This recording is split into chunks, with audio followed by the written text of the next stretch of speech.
बिस्मिल्लाहिर्रहमानिर्रहीम। अस्सलाम वालेकुम नाज़रीन, आप देख रहे हैं यूट्यूब चैनल अवेयर यू। नाज़रीन, आज की वीडियो में आप एक ऐसा वाक़या सुनेंगे जिसको सुनने के बाद आपकी अकल भी हैरान हो जाएगी और ईमान भी ताज़ा हो जाएगा। आज हम बात करेंगे याजूज माजूज की, जो एक ऐसा तारीख़ी किरदार है और एक ऐसी कौम है जिसके बारे में जानना बहुत ज़रूरी है। क़यामत से पहले ऐसा क्या होना है कि याजूज माजूज का इस दुनिया में खुरूज हो जाएगा। इसके अलावा आज के इस वाक़े में हज़रत ज़ुल्क़रनैन के बारे में भी जानेंगे। तो आइए इस सबसे पहले कुरान मजीद में सुनते हैं कि हज़रत ज़ुल्क़रनैन ने 3 अज़ीमुश्शान सफ़र कैसे किए, आपने दुनिया के 3 हिस्सों का सफ़र कैसे किया। ये कमाल का और अजीब व गरीब सफ़र था। कुरान करीम में हज़रत ज़ुल्क़रनैन के पहले सफ़र का जिक्र कुछ इस तरीके से किया गया है, जिसका तर्जमा ये है कि यहाँ तक कि जब सूरज डूबने की जगह पहुँचा, उसे एक स्याह कीचड़ के चश्मे में डूबता पाया और वहाँ एक कौम मिली। हमने फरमाया, ऐ ज़ुल्क़रनैन, या तो तू उन्हें सज़ा दे या उनके साथ भलाई इख्तियार कर। अर्ज़ की कि वो जिसने जुल्म किया उसे तो हम अनकरीब सज़ा देंगे, फिर अपने रब की तरफ फेरा जाएगा, वो इसे बुरी मार देगा, और जो ईमान लाया और नेक काम किया तो उसका बदला भलाई है, और अनकरीब हम उसे आसान काम कहेंगे। इसके बाद हज़रत ज़ुल्क़रनैन के दूसरे सफ़र का तर्जमा ये है कि फिर एक सामान के पीछे चला, यहाँ तक कि जब सूरज निकलने की जगह पहुँचा, इसे ऐसी कौम पर निकलता पाया जिनके लिए हमने सूरज से कोई आड़ नहीं रखी। इसी तरह आपके तीसरे सफ़र का जिक्र कुरान करीम में इस तरह बयान किया गया है, जिसका तर्जमा है, उन्होंने कहा, ऐ ज़ुल्क़रनैन, बेशक याजूज व माजूज ज़मीन में फ़साद मचाते हैं, तो क्या हम आपके लिए कुछ माल मुकर्रर कर दें इस पर कि आप हम में और उनमें एक दीवार बना दें। कहा, वो जिस पर मुझे मेरे रब ने काबू दिया है, बेहतर है तुम मेरी मदद ताकत से करो, मैं तुम में और उनमें एक मजबूत आड़ बना दूंगा। मेरे पास लोहे के तख्ते लाओ। यहाँ तक कि वो जब दीवार दोनों पहाड़ों के किनारों से बराबर कर दी गई, कहा, धोंको। यहाँ तक कि जब इसे आग कर दिया, कहा, लाओ मैं उस पर गला हुआ तांबा उंडेल दूँ, तो याजूज व माजूज इस पर ना चढ़ सके और ना इसमें सुराख कर सके।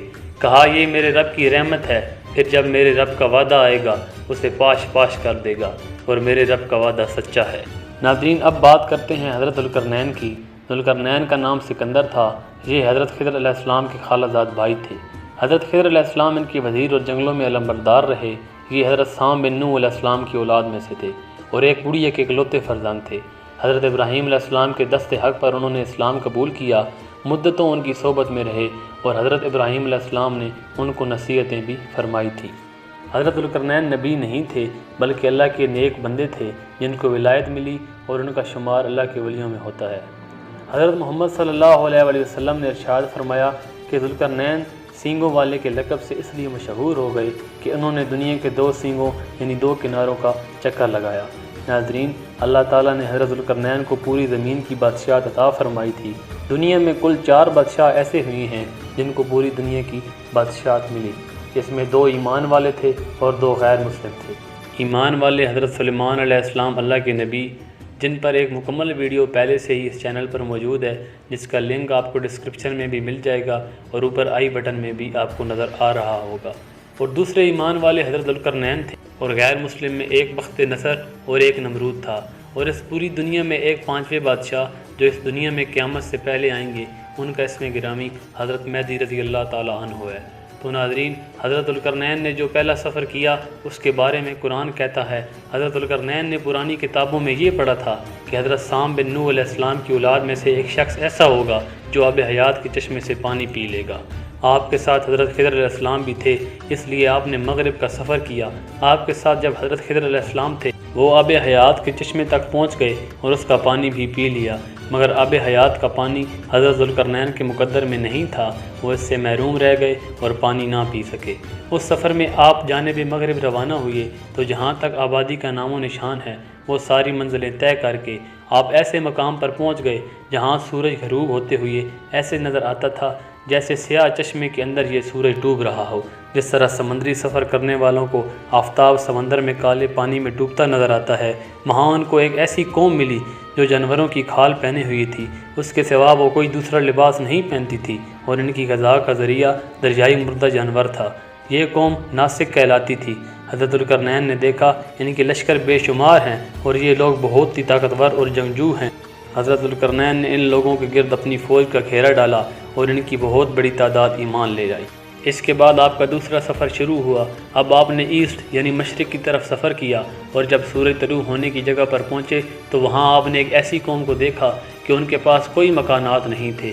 उन लोगों का हाल ये था कि सूरज तलू होने के वक्त ये लोग गारों में छुप जाते और सूरज ढल जाने के बाद गारों से निकलकर अपनी रोज़ी की तलाश में बाहर निकलते थे। ये कौम मुनसिक कहलाती थी। हज़रत ज़ुल्क़रनैन ने उन लोगों के साथ भी जो ईमान लाए बड़ा बेहतरीन सलूक किया। और इसके बाद आप तीसरे सफ़र पर निकले और ये सफ़र नॉर्थ यानी शुमाल की तरफ था और आप सिरदैन यानी दो पहाड़ों के दरमियान पहुँचे। वहाँ की आबादी की अजीब व गरीब ज़बान थी। उन लोगों के साथ इशारों के साथ बहुत मुश्किल से बातचीत की जा सकती थी। इन लोगों ने हज़रत ज़ुल्क़रनैन से याजूज माजूज के मुज़ालिम की शिकायत की और आपकी मदद के तालिब हुए। आप अल्लाह के नेक बंदे थे। लोगों को तकलीफ़ में देखा और पता चला एक बड़ी जालिम कौम है जिसका नाम याजूज माजूज है।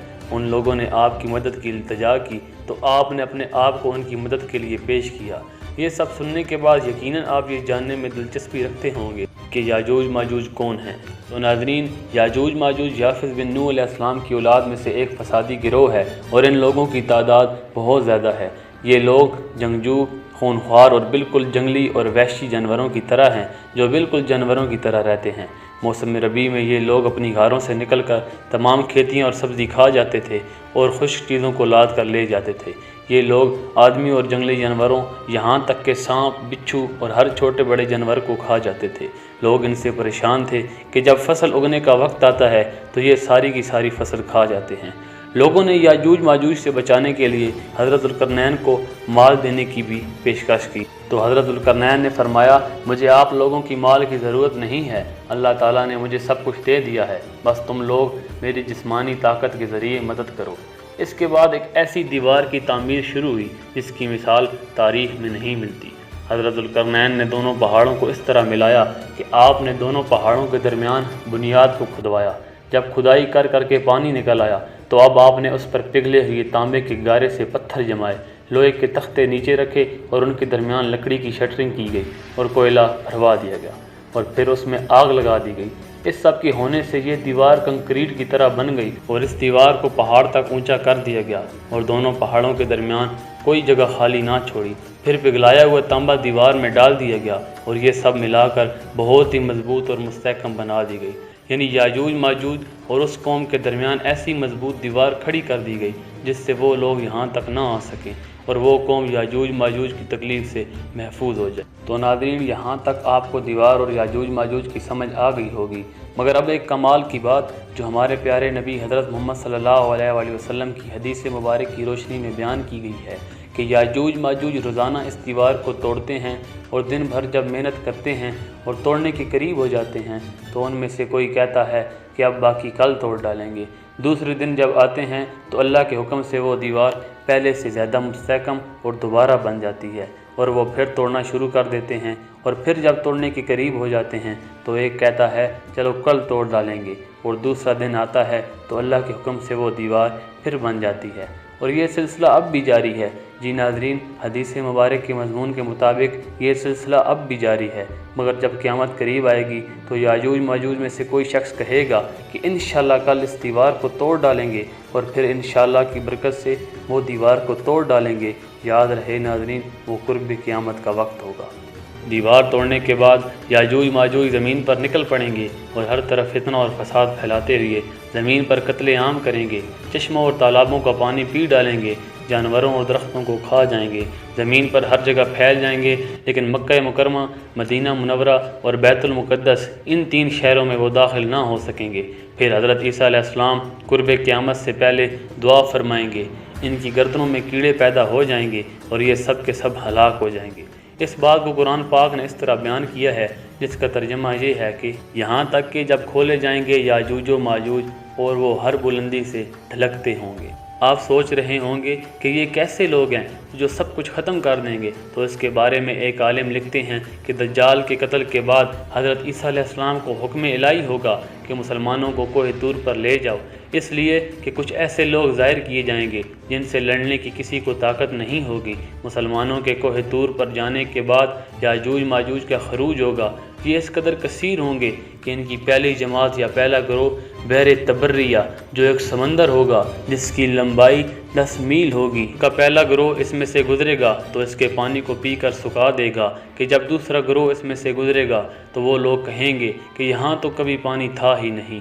इसके बाद जब ये दुनिया में फसादात और कत्ल व गारत से फुर्सत पाएंगे तो कहेंगे कि चलो ज़मीन वालों को तो कत्ल कर दिया, अब आसमान वालों को भी कत्ल करें। ये कहकर वो अपने तीर आसमान की तरफ फेंकेंगे तो अल्लाह की शान देखें, आसमान से जब तीर वापस आएंगे तो वो तीर खून आलूद होंगे और याजूज माजूज ये समझेंगे कि नाउज़ुबिल्लाह हमने आसमान वालों को भी कत्ल कर दिया। ये इन्हीं हरकतों में मशगूल होंगे कि उधर पहाड़ पर हज़रत ईसा अलैहिस्सलाम दुआ करेंगे और अल्लाह इनकी गर्दनों में एक मखसूस कीड़ा पैदा फरमा देंगे और एकदम से वो सब के सब मर जाएंगे। उनके मरने के बाद हज़रत ईसा अलैहिस्सलाम ज़मीन पर वापस तशरीफ़ लाएंगे और देखेंगे कि तमाम ज़मीन इनकी लाशों से भरी हुई है और हर तरफ बदबू का आलम है, एक बालिश ज़मीन भी खाली ना होगी। अब आप अलैहिस्सलाम एक बार फिर अल्लाह की बारगाह में दुआ करेंगे, अल्लाह ताला एक किस्म के परिंदे भेजेगा, वो उनकी लाशों को जहाँ अल्लाह तबारक व तआला चाहेगा उठाकर फेंक आएंगे और उनके तीरों कमान इतने ज़्यादा होंगे कि जब मुसलमान उनको जलाएंगे तो वो 7 बरस तक जलते रहेंगे। अल्लाह ताला हमें याजूज माजूज के फितने से बचाए, आमीन। अगर आपको आज की वीडियो पसंद आई हो तो लाइक करें, शेयर करें, चैनल को सब्सक्राइब करें और अगली वीडियो तक के लिए इजाज़त दीजिए। अल्लाह हाफिज़, अल्लाह निगहबान।